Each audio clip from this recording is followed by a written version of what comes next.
6 p.m. Roll call. Dane County, Adam Gallagher. Here. Village of Wanakee, Chris Sellner. Here.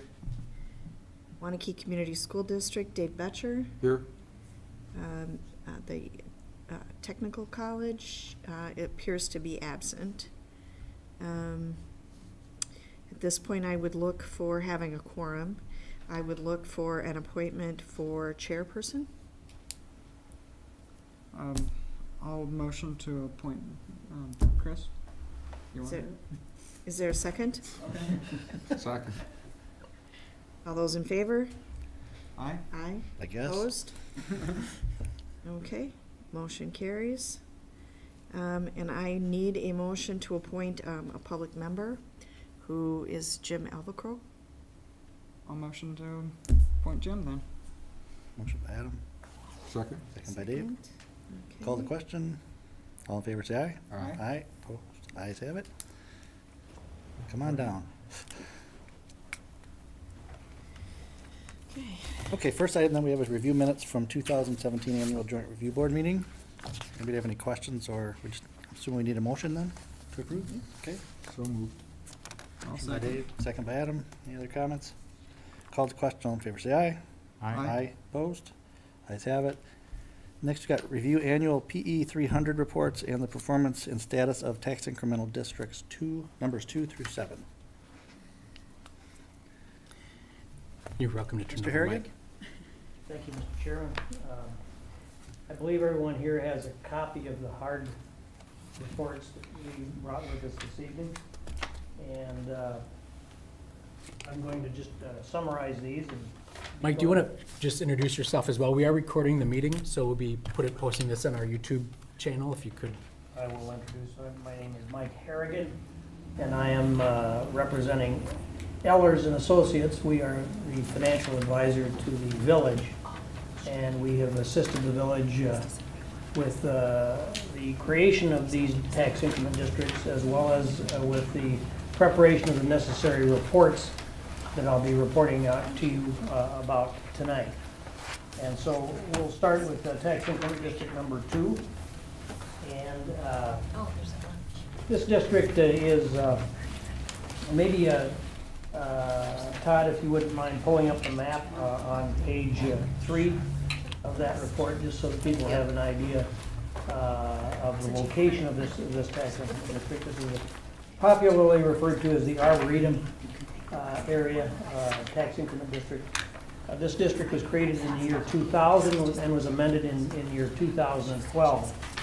It started out with an original base value of the property that you see within the dotted lines here of only $98,800. Today it has a value over and above that amount, or an increment of about 12.8 million, 12,777,300 to be precise. This district has been a very successful district. It continues to experience additional value being built and created. In the notes section of the report, we refer to the Bright Star Senior Living, which is expected to be completed this year. 2 single-story office buildings are expected to be completed in 2018, and the veterinary clinic will be moving into quarters across the street, expanding their space. All of that is expected to generate additional increment over and above with that which we're projecting for this year. In the report, you'll see on page 4 the tax increment projections. You can see that this district is expecting to collect in the neighborhood of about $250,000 to $280,000 per year through the balance of its period of existence. This district's last revenue year would be 2023. Because this district had covered its own initial costs, this district sought an amendment to allow it to share revenues with tax increment district number 5. If you take a look at page 5 of our report, this is sort of the cash flow projection of this district. And Tax increment district number 5 is the downtown district, and I'll get into that one as we go through the districts, but that district required additional support.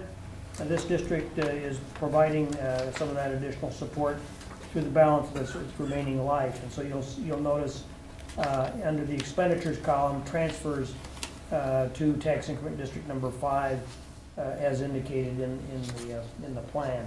And so we do expect that this district will be terminated at its termination date in the year 2023. Beyond that, I'd be glad to answer any questions. I don't know if you want to show any photos at this point on this district, Todd, or not. Well, I can show that quick and then entertain questions. I did get some progress photos for the various districts we're going to be viewing, just so whoever's not familiar can be aware of what's shaken. So TID 2 and Arboretum, this is right at the corner of Quinn and Arboretum, 2-story. I believe it's about how many units? 17 units?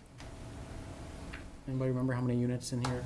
Assisted living with a memory care component is under construction, coming along quite well. This is the building. It's the Arboretum Center that used to have multiple tenants. Now the only tenant is, as mentioned earlier, Wanakee Vet Clinic, which purchased the property from Trowbridge Group. Trowbridge Group has subsequently leased out the area where this business was in. Trowbridge Group has also built 2 new buildings. Here's one of them. Here's the other. Those are new. And in talking to Joe McFarland, the owner of Trowbridge Group, yesterday, he indicates that he's largely fully leased. Both the vacated spaces from where the vet clinic was and then the new construction. So largely full. The other thing to note is that there was a vacancy with Lucky's Restaurant. That building has been purchased by Brilliant Beginnings Daycare, and they're moving their operation from a property on Arboretum into that property, so they'll own their own facility. And that's the extent of activity occurring in TID 2. So the assisted living facility, Bright Start or whatever, Bright Start. Yep. that will be value added for 2019 then, or that? It'll be completed this year, and so the answer is yes. It first gets recorded by the assessor as of 1/1/19.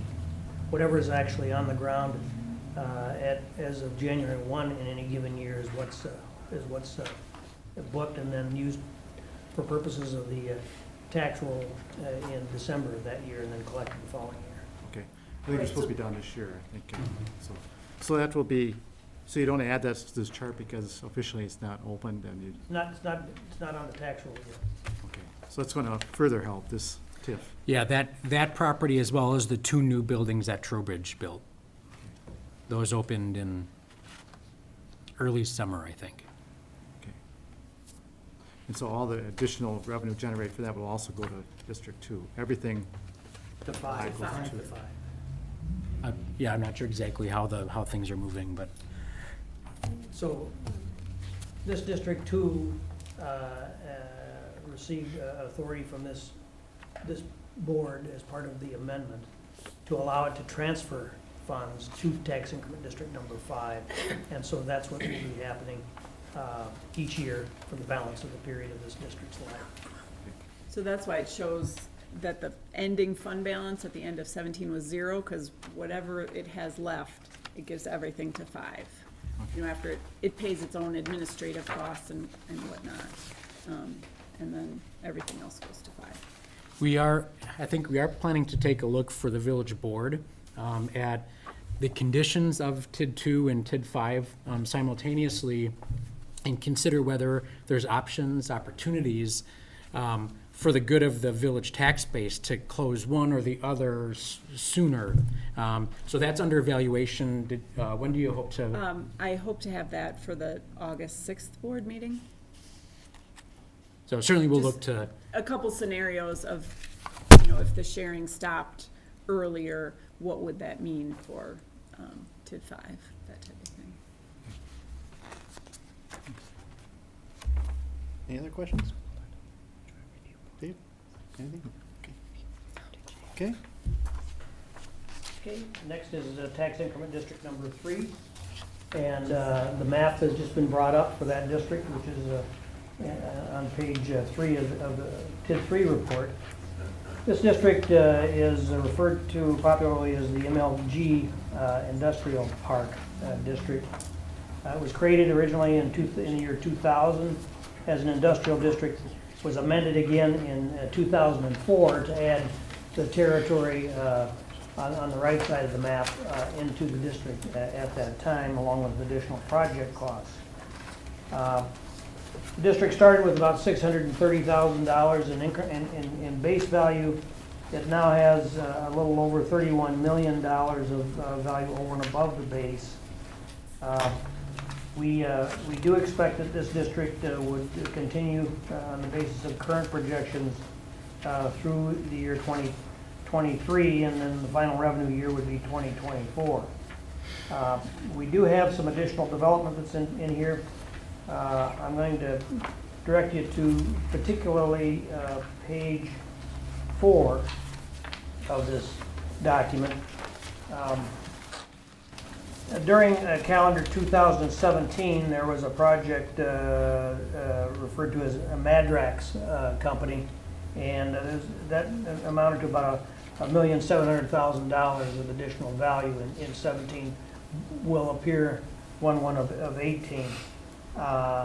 But then, the reason I've shown these are projects that are pending or underway. We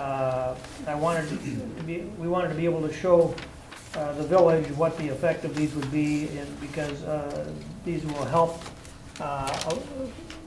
allow this district ultimately to cash flow. Currently, as you'll see in a moment, this has got a negative fund balance, this district does, of about $250,000. But with this additional development, we are ultimately projecting that fund balance will eventually be zeroed out and eliminated for this district. But that's why we're showing, in this case, the additional development here, so that you can see what would happen with the cash flows in it.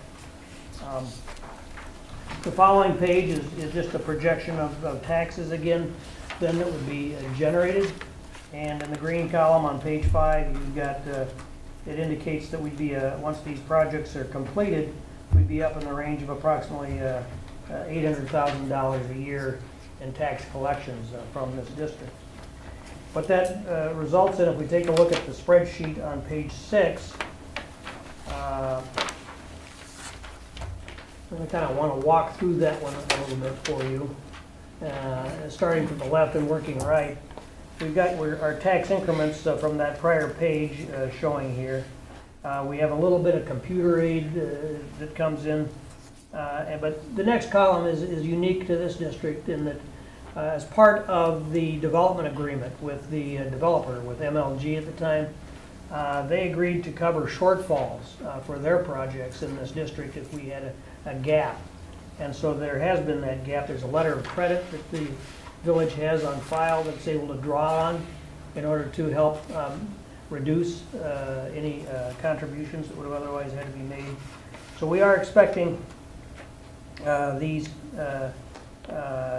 draws on that letter of credit up to about $265,000 worth from MLG's letter of credit.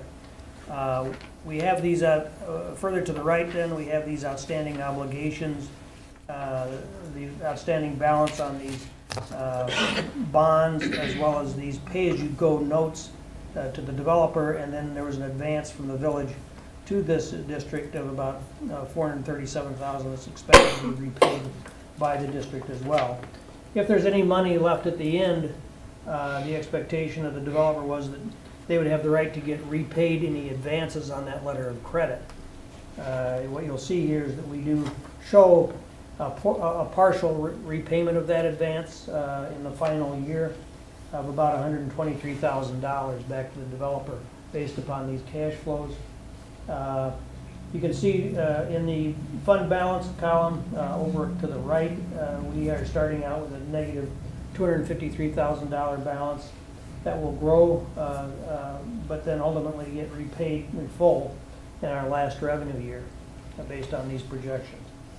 And so, while we have a little bit of cash outlay here, we do ultimately expect, based upon the development that's either in place or underway, to be able to successfully pay the village back. It won't completely pay the developer back, but it'll pay the village back any costs that it had incurred for this district. And I don't know, Todd, if you have anything to show pictures? Yep, I've got some actuals for this district. This view actually shows a couple of things. Let me see, can I zoom in on this? Tricky. This is a pad being constructed for one of the projects you identified. It's the contractor, let's see, looking at the projects you showed. Secure storage. Yeah, that's a secure storage. Now, there is another project adjacent to this, just to the right. It'd be right over here on the same area, Mike. It's not included, but it's, I believe, fully approved right now. A dog daycare vet. It's approved except for the outside use. Okay, so there's some process still occurring, A small bit of process occurring. but I believe there's potential for that to break ground this year. Oh, we don't have that included here. You don't. There's actually another one you don't have included, which is, we'll get to in a second. But here's that secure storage, and then in the background, hard to see, but that project, the St. John's property, the 40,000 square foot building is under construction. All the brickwork, if you were to drive by there, you can see it from Highway 19 now. The brickwork is up. I think the roof is going in, and they should be looking for occupancy possibly by the winter here. So that's underway. This is the one you also don't know about, Mike. Hellenbrand Glass, from here down, added this matching addition to their facility. Their permit price was $904,000, was listed on their building permit. So you don't have it. It's included. It's included in the district. They did not have any TIF assistance as part of the project, so that's expected to be occupied also this year. Well, all that's great, and then who will be ecstatic about that will be MLG. MLG, yeah. Right. Because what that'll mean is that probably the balance of their advance from their letter of credit may have a chance of getting fully paid. Sure. And that's been the village's hope and intention too from day one as we drew on it. Octopi, a couple things have happened for them. No ground broken, but they're coming to Plan Commission with a site plan here. They have plans to triple the size with an L-shape addition going to the west of the building and filling out the back of the lot. So it would end up with an L-shaped property. They've also purchased from MLG the 3 acres adjacent down this way. So Chris has walked through, I'm bleeding. Chris has walked through the property with me. They are jam-packed with equipment, and they're modifying their canning line and just really doing well in the marketplace for what they do. And have bought that additional 3 acres for more growth down the road. They've also added quite a few employees, more Oh, yeah. than they anticipated. Yeah, I think they're over 30 employees now, having started out with less than 10 just a couple years ago.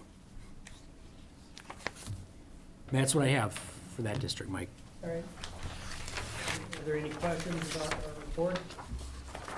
Yeah, just to be clear, TID 3 initially was supposed to close in 2022, right?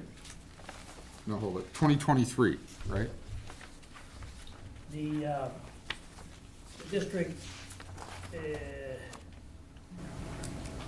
Yep. will close in 2023, but because it closes after the March date of the date of reporting of assessments and closure, it will receive 1 additional year of revenue because of the fact that it will not, Department of Revenue doesn't close them out from a revenue collection standpoint until after, unless you've closed the district prior to this March date. And this district was created in June, so it's allowed to remain open until its anniversary in June. Okay, and based on what I'm seeing, you're having project costs that are going past 2018, right? What page are you looking at? Oh, I'm just seeing, you're seeing expenditures here on the PAYGO, the GO refunding bonds, the advance for road work, Oh, all those are going past 2018, right? yes, the Because, expenditure period, the expenditure period is related to costs that are incurred. It means you can't expend dollars after that, you can't incur costs after that date. And so, these are all incurred in 2012 and 2017. okay, so that's just paying off the So we're bonds, just it's paying not off- actually new project costs. That's right, this is just paying off existing obligations. All right, that's it. Okay, anybody else? All right. Then we'll move on to the next one, which is tax income district number 4. This one is rather straightforward district. It was created in 2002. We refer to it as the old Stokely site, as the location of the village center, the senior center facilities, and there's a senior housing project that's on this site that is really the source of the increment on the site. It started out with a value of only $677,000 for that territory. It's now got a value over and above that of $4,710,000. And we do expect that this district will be able to close early in the year 2022. We take a look at the cash flows on page 4. You can see that we aren't expecting any new construction at all in this district. Any additions would be appreciation of existing value typically in this one. And we're collecting in the range of $100,000 a year, and that'll stay fairly steady at that level depending upon the tax rate itself. So if we take a look at page 5, which is the spreadsheet, the cash flow spreadsheet, what this is showing us is that with the revenues that are projected here on the left, and the only obligation here is this 2012 bond issue that's going to be, final maturity occurs in 2023, but we expect to have enough cash balance available in the year before that, 2022, to actually pay this off and close the district at that point in time. And so, I'm assuming you don't have any new pictures for this one. Oh. Okay. So if there's any questions, I'd be glad to answer them for this one.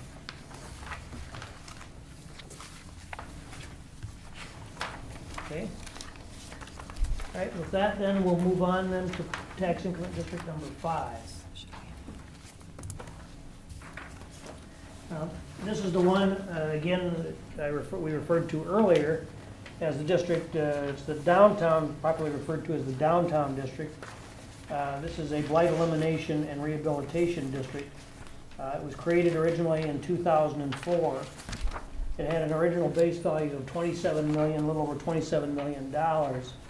It has a value over and above that today of $21,320,000, so that's the increase in value over that time. This district could remain open until 2032.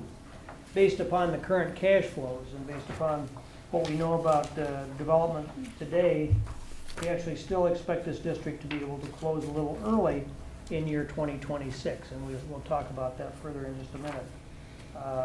A footnote here is that this also happens to be the district within which the village is proposing to construct its new library, although none of the costs associated with the library are incorporated as costs for this district. And of course, there won't be any increment generated by the library either. We take a look at page 4, we have the projected cash flow. We did have an increase in value in 2016 of about $3,182,000. So that increased our increment from 18 to 21 million. We're not currently projecting anything else right now for this district, unless there may be something I don't know about. Not at this point, no. Okay. But we do anticipate some appreciation of value. Going forward, we're estimating it only at 1% appreciation. And with the flat tax rate, we'd be looking at collecting about between $450,000 and $525,000 each year through the remaining life of the district. So if we take a look at the cash flow page, again, this is the district that is receiving transfers from tax increment district number 2. And so if we look at the left side of the page, we've got the increments coming in. We also then have the transfers coming in from TID 2, which are the same numbers you saw in the TID 2 expenditure side of their page. It's coming in here as a revenue. Small amount of computer aids gives us our total revenues available to pay for these obligations. So the obligations are the 3 bond issues that are indicated here, as well as 2 pay-as-you-go notes, 2 development interests within the district, and some administrative costs. You'll notice that we have a current negative balance in this district of a little over $2.4 million, negative $2,477,000. Let me just add a footnote here to this by saying that this is not an unusual situation for a blight elimination or rehabilitation district. These are much more difficult projects than a new industrial park type of an undertaking, because most of the time you're acquiring property, you're demolishing property and reducing value. In the meantime, you've got to wait until the new development comes in to replace that value. And it's not unusual oftentimes to find other surprises in the way of environmental and other costs that you don't have on a clean site.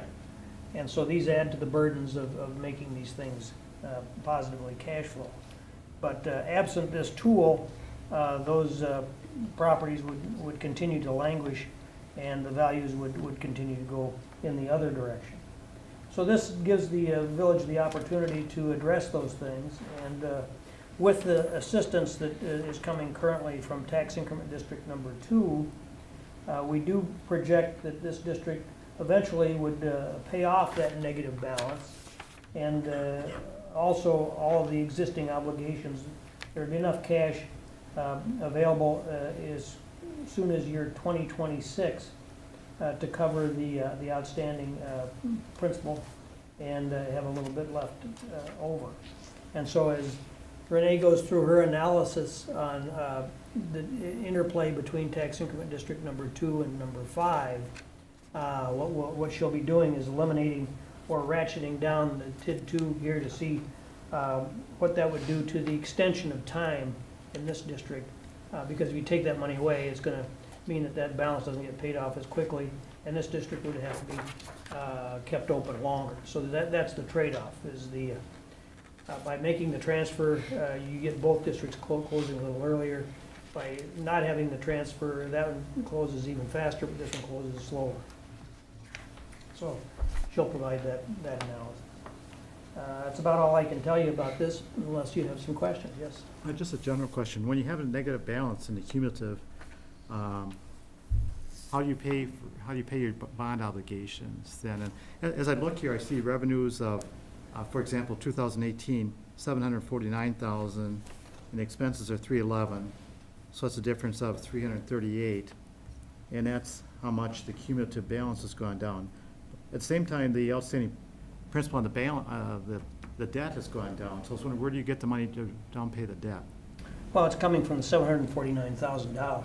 You got your principal payments here. For example, in the 2009 bond issue, there's $40,000 that matured that year, and $60,000 on the second one, and $10,000, and so on across. And so, as part of the Those add up with the total expenditures to the $311,000 that is being paid for from the $749,000 revenues that are available that year. And so each year, that maturity gets paid down, and that's why the principal outstanding is going down by the amount of principal that's being repaid by those annual payments. So it wasn't always that way where the revenues exceeded the expenditures, that's how it got negative. This TIF had to borrow from the general fund to pay its costs. And finally, in the past, it's only been a couple of years where now the revenues are finally exceeding the expenditures in each year, so then it's starting to slowly work its way down. Because effectively, this cumulative negative balance is shown as a receivable on the books of the general fund. Okay. And as these monies are available, they repay that advance, and that receivable is reduced on the ledger of the general fund. So the Village of Wanakee is covering for it, so the TID owes the Village of Wanakee. Yes. Correct. And does the TID have to pay interest on the, The TID is paying interest. just is that a column going across here, or? That doesn't show on this type of cash flow because it's entirely a balance sheet transaction, so, but that factors into the because they're paying interest, the cumulative balance isn't decreasing as quickly. Okay. Do you know what our current, what's the current total amount that the general fund has supported this district? In total for over the years, or what the current?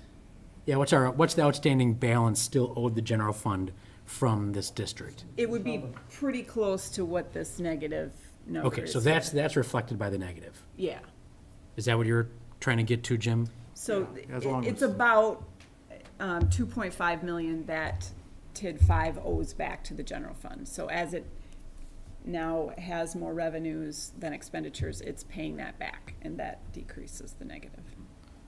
And as you said too, they're paying a little bit of interest, and that's, keeps it from going down more, because there's also. Right, because they're obviously, we've tied up a lot of funds for the general fund, so they're getting some interest for that reason.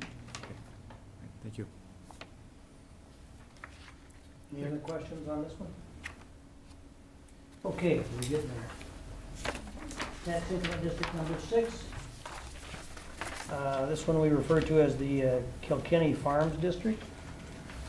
This is a newer district created in 2015. The territory had an original value of a little over $11.7 million. Now its value is $25.8 million. Over and above that, we do expect this district will have the ability to cover all of its costs, and probably will be able to close earlier than its maximum allowed life. But this was a district that's still very much developing. I'm guessing Todd probably does have some pictures here for this one. But there's some projects that are referred to in the narrative here, the At Home Again Assisted Living project, Rainbow Daycare. We had 7 new single-family homes in 17. We're expecting several more in 18, and then Annie Mart is expected to be completed in 2018 as well. In relationship to the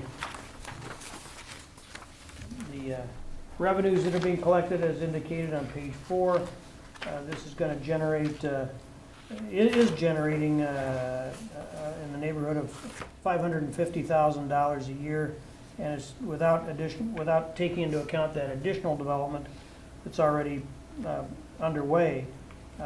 We expect that that'll grow up to the $600,000 plus category. Now, even not taking into account any of that new development, this district is already able to cover all its costs. If you take a look at page 5, the cash flows,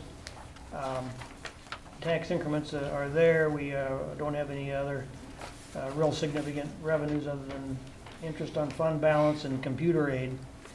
We do have a number of outstanding obligations here. We've got 4 series of bonds that were issued to help this district, and a PAYGO note to the Home Again project. Those total expenditures are indicated.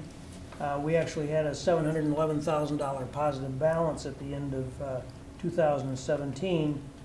The cash flows here are expected to ultimately to cover themselves. If we didn't get any more development, we'd have some years between 2028 and 2033 that there would be some negative cash that would have to be advanced temporarily. But the reality is that with this new development that's coming on, that's already underway, it's pretty likely when we calculate that in, that'll go away. And we'll be showing this closing a little earlier than what we projected in this particular spreadsheet. So Todd, do you want to show what's going on the ground there? Yeah, just a few here.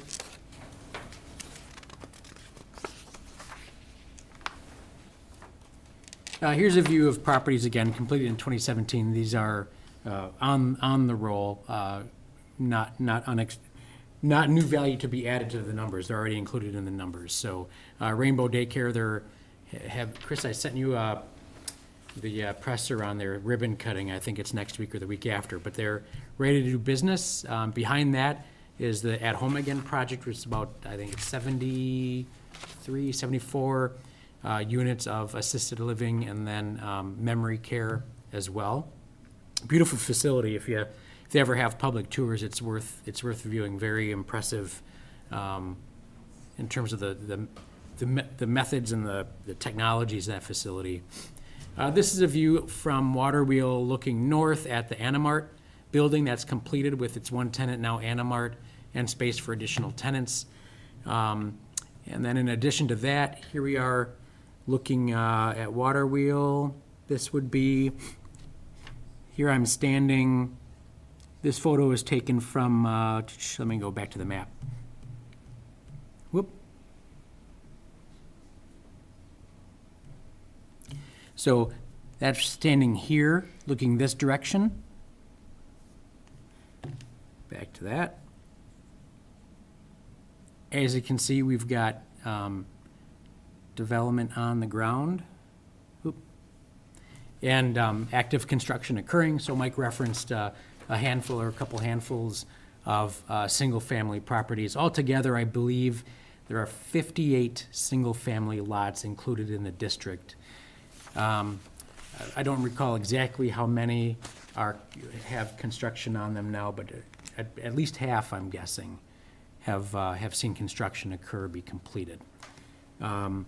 Besides that, there's no immediate on the books new projects planned or in development.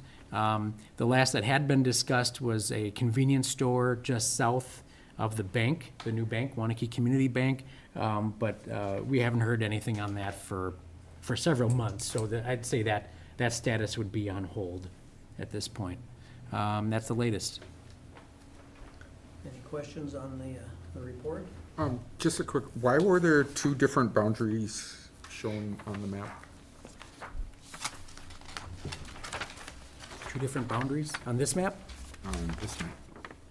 I'm looking, So you got the one that does include all of the property along the frontage of Q, and then you've got one that cuts back to Simon Crestway boundaries.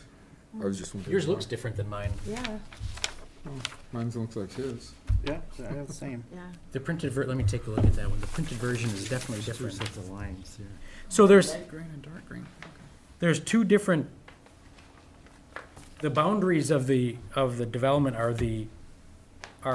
is that lighter shaded one. That's Boy, this what I other thought. one cuts, Yeah, but this one here adds another whole set of properties behind it. I'm not sure what I don't know what that line is. that, But then, there's this numbers. is, but if you look at this map, that's the one. Does that one match the one you have up This there? looks like it's smaller No, and that's the bigger shifted. one. Yes. Looks like a smaller version and shifted along with the numbers. That's really weird. Was that just a layout error? It's not in the online Yeah, version of the Yeah. the, the posted, and what was in the packet and what's on our website is that one up there with just one green boundary. So I'm not sure, Best I can say is disregard the darker shade of green. The boundary it is looks the like, lighter. right, First- it's first of just all, kinda shifted. Turn the page this way so it coincides with that. Right. Yeah, you can see that it's, It's the light green one. like It's the smaller. light green one. Light It's green. the same shape but smaller and then a shift. Right, it That's kinda odd. shifted. That's So weird. Yeah, the We'll, one that you were We will emailed correct the has map the and correct get a one. correct map. We'll send a corrected report out with the correct map. I think we've got it, Mike. I Yeah, just, I'm not sure it's why. what you yeah. just presented, what you just printed today I has don't know how something. that happened. Because Printer I error. printed the one that you sent us, and it's correct. Right, So and my printed one that I did the Yeah, other week. And it is- was yeah. the email that everybody got, so it should be correct in your So email. some fluke, How the heck did we get this map? I gotta find out the answer. Blame the intern. I gotta yeah, find the answer to that. yeah. So I noticed in 2017, there was no added value for this district, but weren't there some new homes that got developed? Yeah, there should, Yeah, there should have been value. Well, 18, 17, it wouldn't appear until 18. Right, so so that- this only shows, these reports are through basically December 31st, 2017. So the construction that occurred in 17 isn't on here yet because it became value on 1/1/18. And that's not even reported by the Department of Revenue until August 15th. Oh. That actually is yet to be discovered officially. We don't have that number yet. So, yeah, it's a little confusing. So these numbers should be even better once we get the 2017 you know, I think in one of your other, on here. in one of your other packets, you had a different chart that showed, projects that have occurred. It was for And- TID, it was for TID 3 because we Yeah. had a negative balance in that and I wanted to Right. see what would happen. Same thing could have been done here, but Yeah. that table isn't included. And, yeah, and for 3, those were all estimated numbers too, so. All right, anything else on this one?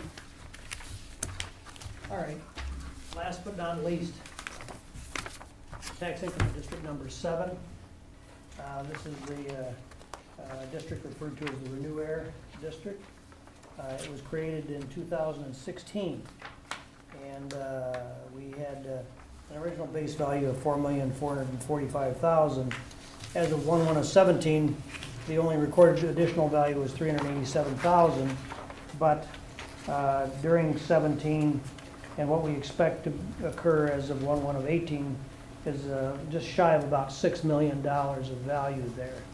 And so we did pick that up to show what would happen if that were to get booked, and as I say, we'll find that out on the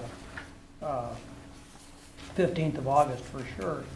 But this is the boundary of the district for that particular area, and if we get the value, that's gonna give us about $130,000 to $132,000 worth of taxes that will be available to service a single PAYGO obligation that's on the chart. If we go to the chart on page 5, this is our cash flow projection. And one of the things that I want, next page.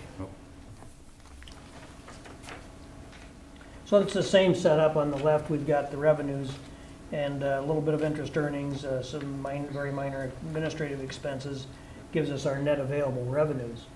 To the right of that is the outstanding revenue obligation. And I do need to qualify this and apologize that I recognized after we had printed these that one of the things that we needed to do and haven't shown here is annually we have to adjust the amount of MRO obligation up to a maximum of 2.9 million, because that was the deal. We do have the footnote down below here referencing that. It says the original principal amount of the PAYGO MRO is 2.9 million, but this is subject to increment being available. Current projections reflect only $1,563,000 as being available based on value and rate assumptions, and to be updated annually. This $1,563,000 though was based on an earlier estimate of value We got an updated estimate of value at the 5.7 million. That's actually generating enough to have a little more of, you're seeing an annual balance here in the, under the balances column. We should technically be adjusting the payments on the MRO so that those balances zero out, and we end up with up to the point that we get $2.9 million of payment. And so I'm going to be adjusting this chart to reflect that. What this will do is that it probably will, it will push out the closure date probably somewhere around 2034. But I will be able to show you that with a final report. So I'm sorry that I didn't catch that earlier, but I didn't want to not mention this adjustment that is necessary to accurately reflect what's going to happen with this particular district. That may be a little confusing, so let me just stop there a second and see if somebody wants to go back and have me try to replow that ground a little better. Okay, so you're saying that your one in here is 1.56, Yes. and that was based on, that's the expenditures and what's been borrowed currently, right? We didn't borrow any money here. The developer borrowed the money. Right, and we're paying and them. we made a note to the developer up to $2.9 million. So if the developer goes and borrows more money, we would then have to repay them? No, more money. he's borrowed what he had to borrow. So he borrowed the He 1.56? borrowed the 2.9. He did borrow 2.9. He borrowed 2.9. And we have an obligation to reimburse him up to that number if the increment will support that. And the increment didn't support it under the earlier run. I just failed, when I got the updated number of increment, I didn't adjust the payment schedule here to reflect what could be paid to him up to that $2.9 million number. But the revenues do reflect the bigger number? The revenues are reflecting a bigger number based on the $5.7 million of value. So what I'm going to do, since we're as close as we are to August 15th, I'm going to wait till we actually get the real number from the Department of Revenue.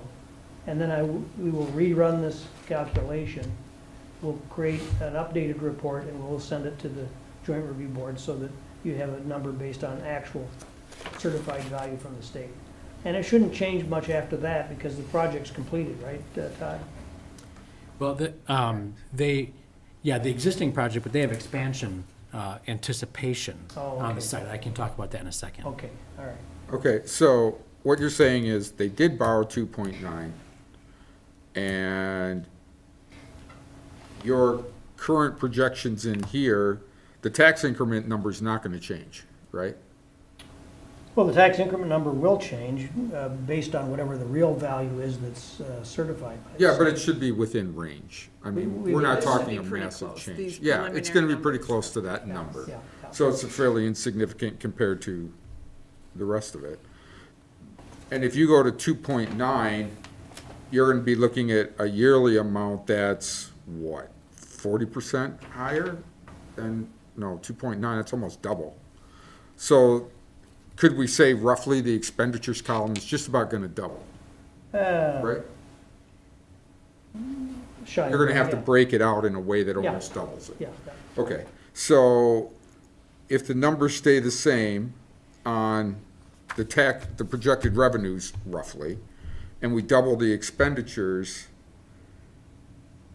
you'd be looking, you're currently showing that you project a possible closure under the 1.5 of 2030. Now you're saying it'd be about 4 more years I'm to go to guessing. 2034 roughly, you think, at the I'm guessing 2.9? it'll go out somewhere between 4 and 6 years. 4 and 6 years.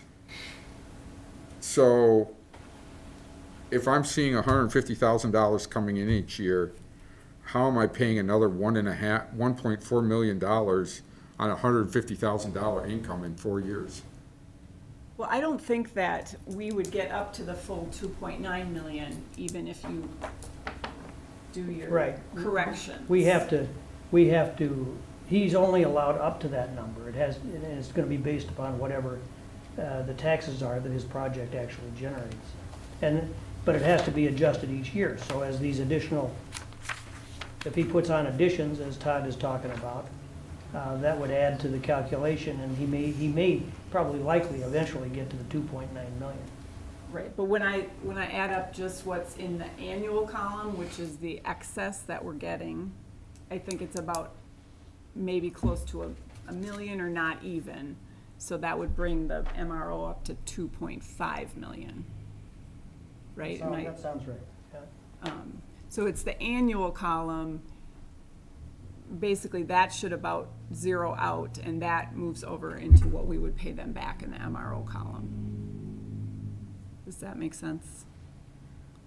So we shouldn't be growing and having an accumulated annual balance. That should be going toward the MRO payment up to the 2.9.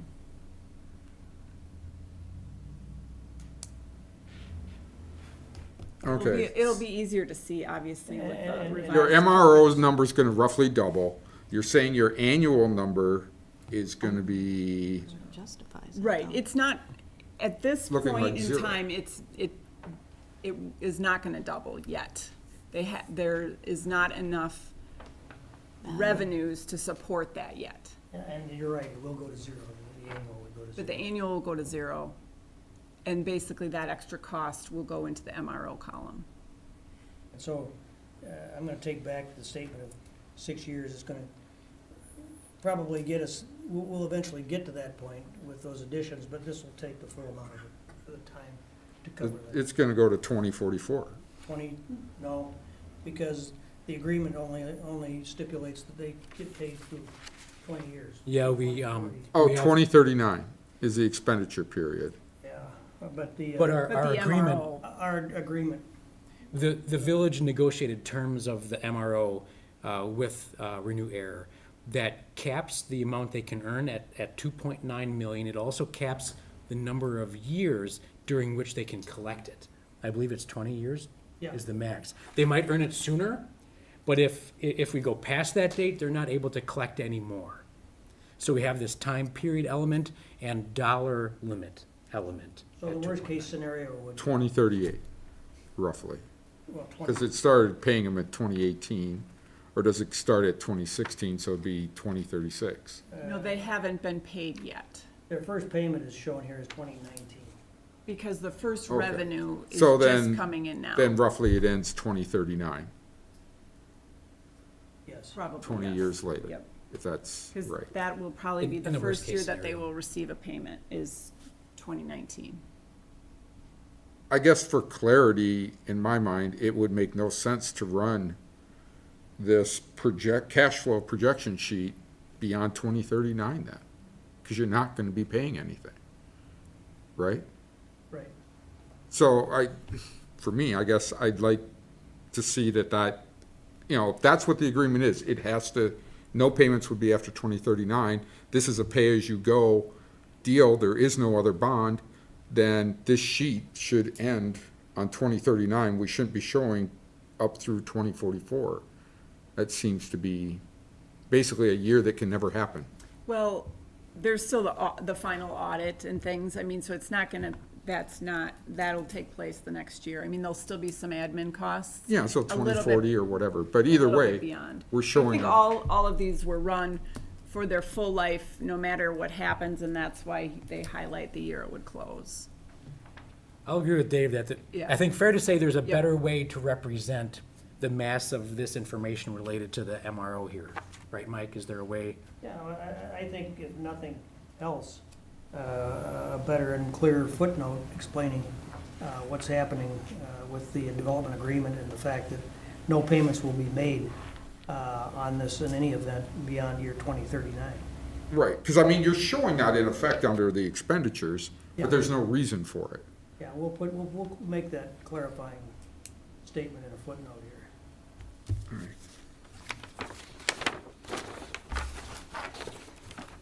Would it be possible even, Mike, to put in I was gonna say, call it a dummy column or something, that shows the, I'm not sure how you do that, because you'd have to just take guesses at their value. I'm just trying to figure out a way to make this easier and more, identifiable within these spreadsheets. Well, if I'd have caught this like I should have before the meeting, I would have had a better presentation, and I think it would have been more clear, so. Is this, I mean, just, I think 2039, is that what we said? Yeah. Yeah. So basically what is $2.9 million, what we would said we would reimburse them up to. They may only get 2.4 based on the revenues that we're gonna get, but for sure it closes in that 2039. That's right. So the most they could receive is 2.9 million based on what our revenues would have been if they had enough increment to generate that. Correct. But because we are probably not gonna get there unless they add on and there's more increment, they may get 2.4 or That's right. 2.5, right? That's- You got it. Very simply. Do you have to file a revised report then with the state? If you revise the schedule, do you have to send? The report that I filed with the state, which is at the back, that isn't anything projected. Those are actual numbers through the end of 17, so we won't have to revise the report that I had to file with the state.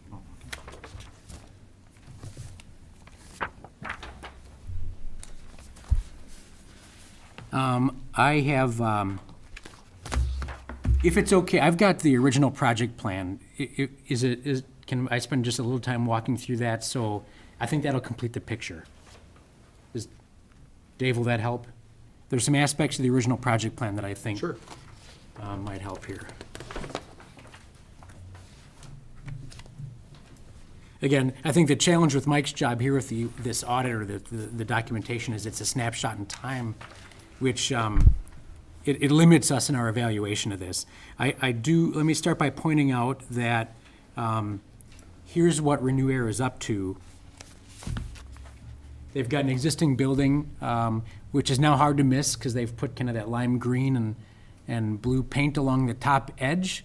They've added an expansion this direction already, an overhang to cover some things. They've done a lot of modifications inside and then some on the outside. And they show a planned potential addition here and a planned potential addition here to fill out their site. Timing-wise, these are anticipated on particular years in the original project plan, and I'll show you how that plays out.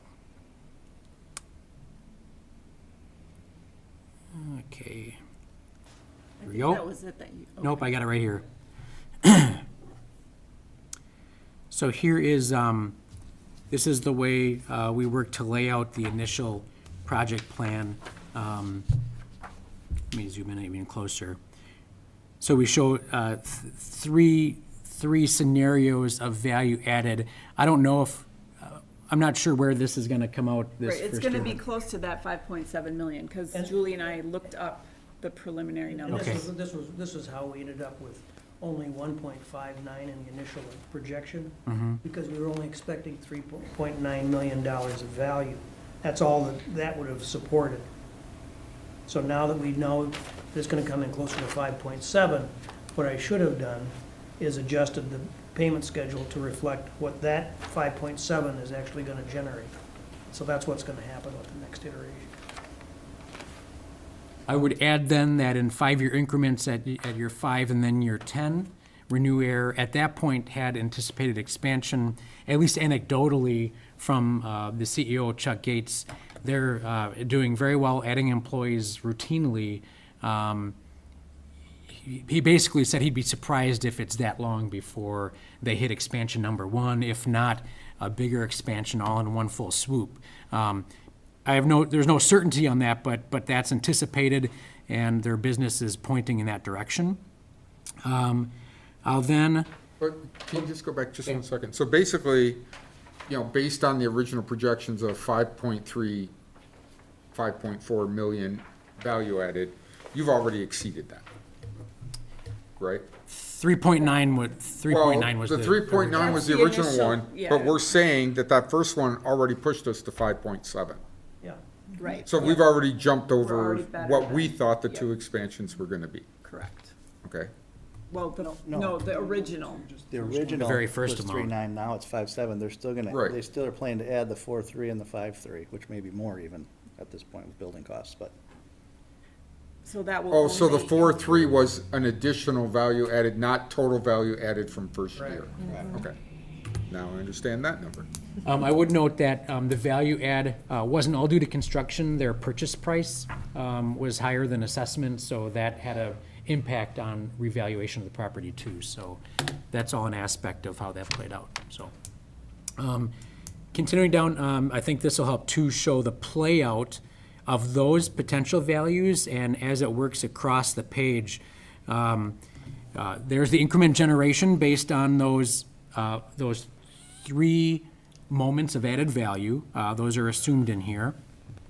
There's the revenues coming in. You see the jump at year 1, then a jump at year 5, and then a jump at year 10 with those values, again, conceptually here. This is the MRO, remember the 2.9 number? Let me zoom really in. That is the number on the MRO paperwork that we have agreed to with Renew Air. And here are the payments that result in our ability to close the district in 2033. Essentially, we're able to, because of the revenue that's being generated, advance and complete the expected payments early. And if you add these up, those are 20 years of payments. But because of the cash on hand in the district, we can take care of these earlier, closing the district in 2033. Hopefully that helps a little bit. And if you'd like to, I'm happy to email you the link for this. It puts it into some extra context. Right, because the one Mike presented is just what's happened so far. This is what they plan, so we would think it would close earlier. Okay. Any other questions? I just have one procedural question. You keep bringing up the August 15th date for when the IRS gives us these, or state or IRS? Which one is it? The state, The state, Department of okay. Revenue. So the state gives us this August 15th. Is there some requirements that we have this meeting prior to that? Because wouldn't it make sense for us to do it after that meeting generally? Then you'd have all the numbers done and we wouldn't have to be doing a little guesswork here. We could do that in future years, yeah. Is that any problem for Well, you, Renee? So the requirement is, this report that I need to file is for the year prior, and it's due by July 1st. So that's kind of why we tie it all in together, because of when I have to file for the previous year. And they're not specific in the statute exactly when this meeting needs to take place. It does just say as soon as this report is available, which probably could go out into the future more. Does that make sense what I'm saying? We're still learning this. This is only the second Makes year. sense. Granted, that time of year, it slows down for my office, for example, but then it picks up with all the specials that people are gonna start sending us, so, I'm just yeah. wondering. if it It's makes sense or certainly not to do something, that. Something to It makes consider. sense to do it before she files, I wonder after August 15th. Yeah, one or the other. Can you have it before you file? I don't think you can have this meeting prior to, I could file before, and which I did. I filed before July 1st. But we can't have the meeting until this report is filed. So if I filed it in June, we could have the meeting in June, but it would be basically the same But we numbers want the that we meeting to have go the now. other direction. If we can do it, I think that it would make sense for us to move it after August 15th in the future. It just seems to, if that's the other date that everything is gonna be back There's to us. another year of valuation. Right. Right, that we can look at. There's more certainty, that's for sure. Okay, like I said, just a procedural, maybe we can look at that for next year. Okay? Okay, so then we need to. And I would just say, quick show here. If you haven't seen it, maybe Adam, maybe you haven't. I assume the rest of us had. But this is Renew Air, and their existing, the front facade of their existing building. So they're in operation and performing well. LEED certified building, isn't it? Yes, because their product the unique component of their project for air exchange is that it is very high efficiency in energy loss. So they wanted to make it a point to upgrade their building to LEED certification because that's what their customers expect. hence a lot of the value that's been added. Okay, so last we've got to approve our resolution acknowledging filing of annual reports in compliance with annual meeting requirements. So we just need a motion, is that? There's a resolution in your packet.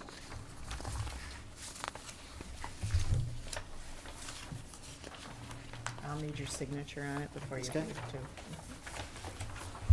Do I need to read that, or? Just need a motion. The title. Joint Review Board Resolution acknowledge filing and annual reports in compliance with annual meeting requirement. All motion to approve. Motion by Adam Gallagher, I'll second. by Jim Elfgrove. Any other comments? Does it call the question? All in favor, say aye. Aye. Opposed? Ayes have it. You have signature copies, Julie? I don't, did that close the meeting? No. Yeah. I just have one other procedural thing that I kind of see. When I was getting ready for this, and I got the email of all the packets and was looking through all that, and I realized my biggest question is, what was the report last year, and how did it change? Because if you're doing an annual review, it would be a review and seeing, have you been making progress one way or the other? By having this single snapshot, you can't really see, were our projections good last year or the year before? Is the TID district doing well? You don't know, because you're only seeing what we said this year it did. I guess is if there were some way to include on the two major spreadsheets, which has to do with the valuation and with the cash flow, is there a way to go back to previous years and say, what did we think it was gonna be? Because to me, it's about telling the taxpayer what we thought and were we right. If we're sitting here saying this year that, you know, one TID's gonna close in 2033. Last year, we said it was 2029. We lost 4 years. But you could never tell from this meeting. And there is no, I didn't see if the previous documents were on the website, but I They don't. are. Yeah, But But because this is only the second year that we've had to do this by statute, so there is only, well, there might be some other history on there, but this particular packet. But I think that there's probably a way, maybe not the entire projection, but maybe a way to summarize just the two previous spreadsheets year. are the two most important things. I don't see why we couldn't roll those back 3 or 4 or 5 years and say, here's the ones we had. I mean, we're running these 20-year TIDs. Whoever comes on this board 3 years from now is probably not gonna be half of us. They should be able to see what we were saying 3 to 5 years ago. And since these things are 20 years long, an annual review doesn't make much sense if you're only looking at 5 minutes of time. It would be very easy to show the prior year's numbers. You can compare them one year to another. Well, I think all you have to do is just your spreadsheets that you create, put in the spreadsheet from last year. I agree. Not just adding years, because then again, you're still looking at snapshot and doing backwards Just showing calculation. the But just, actual here was the spreadsheet from last year, here's the spreadsheet from this year. Yep.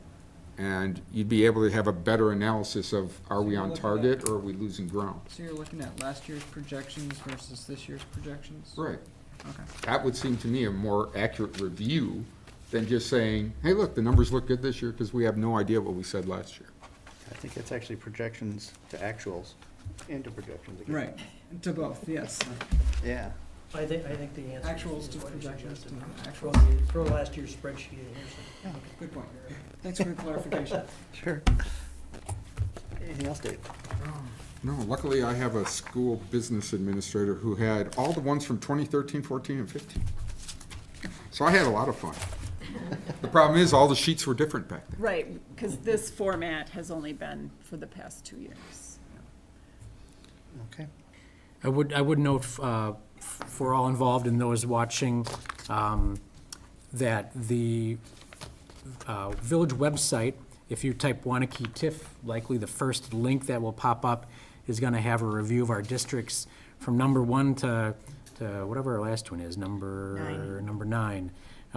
Each one, for example, Kilkenny Farms, if I zoom in here, you'll have the original project plan along with these document reports. So their 12/31/16 is last year's report, 12/31/17 is the one you just saw today.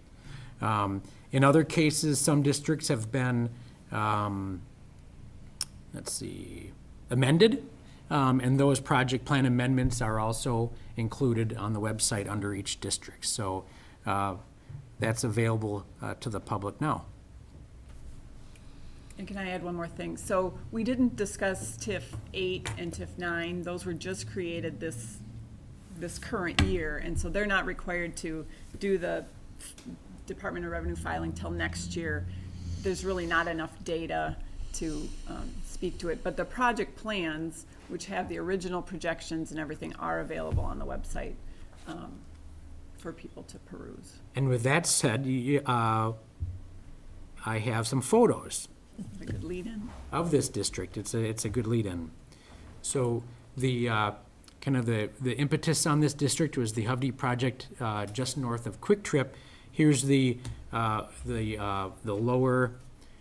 Actually, this is going to be the parking level in a U shape. If you drive down Main Street, you can clearly see how that shapes up, and then they got the big mound of soil in the middle, which is going to be the base of floor 1, essentially. There- Number 8. right? What's that? This one, TID 8. Today. Yep. So. Overlay. So this is under construction now. A component of this project is a municipal piece of work, which is the extension of Cross Street, which is going straight across and is going to continue south of Madison and Main. So you see our subbase is in place. I don't know if we've got curbing in yet, but that project is underway. Across the street, if you are at the end of that new section of Cross Street and you look just to the left, there's a municipal parking lot under construction. That is a component of the library project, which is in the overlay district. And then, hard to miss, the library that is under construction just north of the creek. There's a view of the library site from Madison Avenue. So that's the activity that's occurred to this point in TID 8. I believe that Hovde project, that's approximately a $25 million, $24 million project.